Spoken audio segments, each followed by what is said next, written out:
Rakyat adil makmur sentosa, pribadi bangsaku.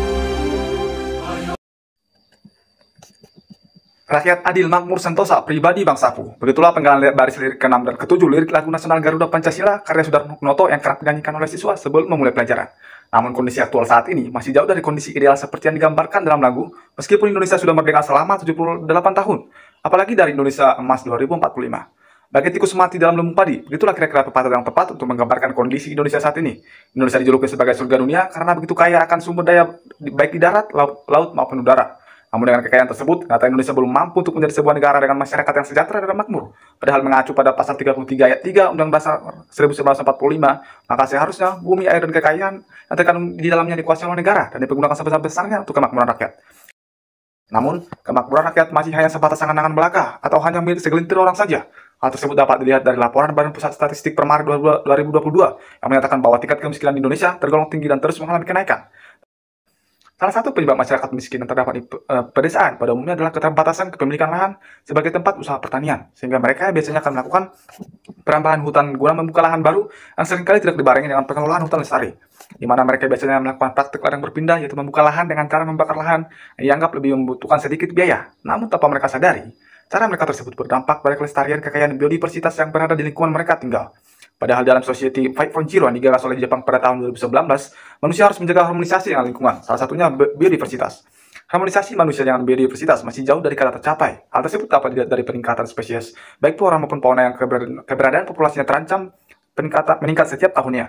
Berdasarkan data International Union for Conservation of Nature, ada 15.502 spesies yang terancam punah pada tahun 2020 yang terdiri dari mamalia, burung, reptil, amfibi, dan ikan.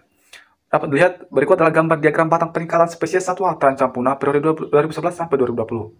Sebagai contoh nyatanya, dapat kita lihat di hutan alam Leun Sancang. Kurang harmonisnya hubungan masyarakat desa Sancang dengan biodiversitas yang disebabkan oleh kurangnya kebermanfaatan sosial ekonomi hutan Sancang terhadap masyarakat. Padahal jelas dalam Undang-Undang Republik Indonesia Nomor 41 Tahun 1999 bahwa hutan merupakan karunia dan amanat Tuhan Yang Maha Esa sehingga harus dikuasai oleh negara untuk memberikan manfaat sebesar-besarnya bagi kemakmuran rakyat. Namun berdasarkan wawancara yang dilakukan oleh kelompok penulis pada saat praktik ladang kehutanan 2023, didapatkan bahwa masyarakat di sekitar hutan Sancang mendapatkan sedikit sekali manfaat dari hutan tersebut. Karena kurangnya pengetahuan akan pengelolaan hutan. Banyak dari mereka yang tidak memanfaatkan hutan tersebut dikarenakan tidak memiliki pengetahuan terkait pengelolaan hutan yang baik dan lestari.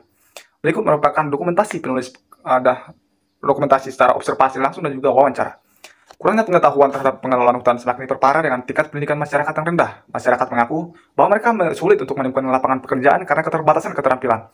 Dampaknya, sebagian dari mereka bekerja sebagai buruh kasar di perkebunan karet milik perhutani yang dekat dengan hutan Sancang.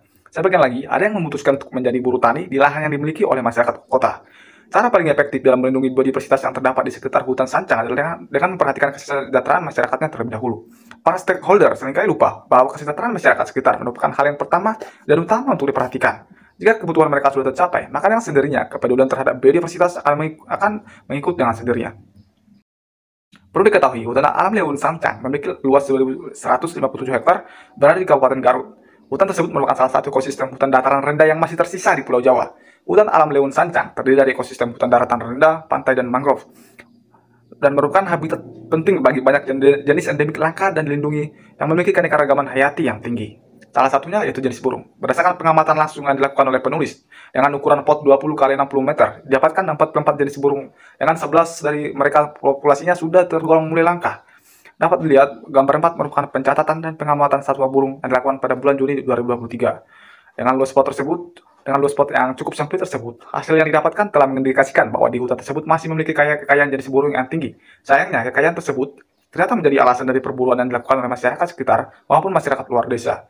Perburuan tersebut menimbulkan adanya keresahan di komunitas pecinta alam karena populasi burung yang ditemukan semakin berkurang setiap tahunnya. Tidak hanya komunitas pencinta alam, sebagian besar masyarakat juga resah karena kondisi tersebut karena menurut pengakuan mereka, frekuensi perjumpaan mereka dengan burung juga semakin jarang. Jika dibiarkan berlarut-larut, hanya tinggal menunggu waktu saja burung di hutan Sancang akan termasuk dalam kategori langka, bahkan punah. Berikut merupakan tabel hasil pengamatan burung oleh penulis pada bulan Juni 2023. Melihat permasalahan demikian, penulis memiliki ide yaitu Sancang Birds 5.0, yaitu optimalisasi program adopsi sarang burung terintegrasi teknologi virtual reality di desa Sancang guna menyongsong Indonesia Emas 2045.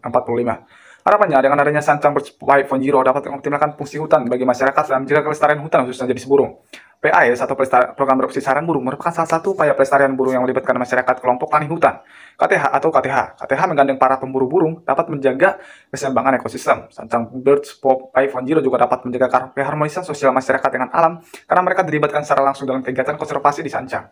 Konsep utamanya yaitu terdapat masyarakat lokal yang bertugas untuk melindungi dan mengawasi anakan atau calon anakan burung dalam sarang yang ditemukan. Dalam waktu yang bersamaan, masyarakat lain yang tergerak hati untuk berpartisipasi dalam pelestarian alam, tetapi memiliki keterbatasan waktu dan tempat dapat memberikan kontribusi secara finansial sebagai orang tua asuh. Dengan dukungan finansial tersebut, mereka dapat memberikan manfaat langsung dalam bentuk apresiasi kepada masyarakat yang berupaya melindungi dan mengawasi sarang burung yang telah diadopsi. Terdapat tantangan dalam Sancang Bird 5.0, yaitu orang tua asuh sarang yang masih orang-orang yang pencinta burung atau pencinta alam saja, atau dapat dikatakan minat khusus. Jika dibiarkan terus demikian, maka dapat mengancam keberlanjutan Sancang Birds karena minimnya regenerasi orang tua asuh. Terdapat beberapa alasan yang menyebabkan hal tersebut, seperti kurang berhasilnya strategi promosi dan juga laporan perkembangan anakan burung yang diadopsi hanya sebatas teks dan foto saja. Hal tersebut mengakibatkan terdapat potensi manipulasi data dan juga sebagian besar pengadopsi ingin menyaksikan secara langsung perkembangan dari anakan burung yang mereka adopsi. Dengan menyaksikan pertumbuhan mereka secara langsung, akan menimbulkan rasa puas dan senang karena telah berhasil berkontribusi untuk melestarikan alam.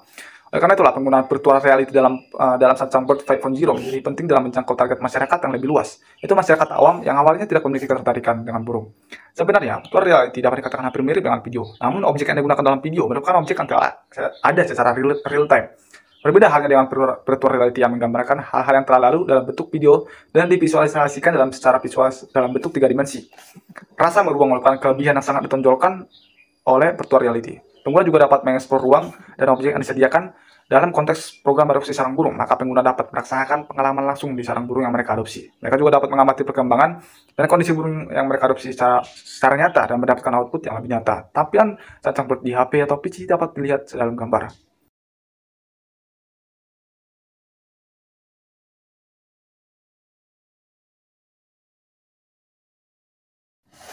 Terhitung 78 tahun sudah Indonesia merdeka sejak memproklamasikan kemerdekaannya pada tahun 1945. Kesejahteraan merata yang menjadi mimpi para pejuang kemerdekaan dulu masih jauh dari kata tercapai. Masih terdapat banyak masyarakat miskin yang umumnya terpusat di pedesaan sekitar hutan. Kemiskinan akibat keterbatasan lahan memaksa mereka untuk merambah hutan yang berdampak pada kelestarian biodiversitas sekitar mereka. Maka Sancang Birds 5.0 hadir untuk menjalin harmonisasi antara masyarakat dengan biodiversitas sekitar mereka dalam menerapkan win-win solution. Sancang Birds 5.0 dapat mengakselerasi tercapainya Indonesia Emas 2045 dan SDGs poin 1, 2, 15, dan 17. Poin pertama, tanpa kemiskinan, tanpa kelaparan, dan ekosistem daratan dapat dicapai dengan upaya konservasi guna menyelamatkan ekosistem hutan dan populasi burung. Dan berikutnya adalah kemitraan untuk mencapai tujuan dapat tercapai dengan mewujudkan kemitraan pihak pengadopsi sarang burung yang memiliki keterbatasan waktu dan tepat dengan masyarakat sekitar.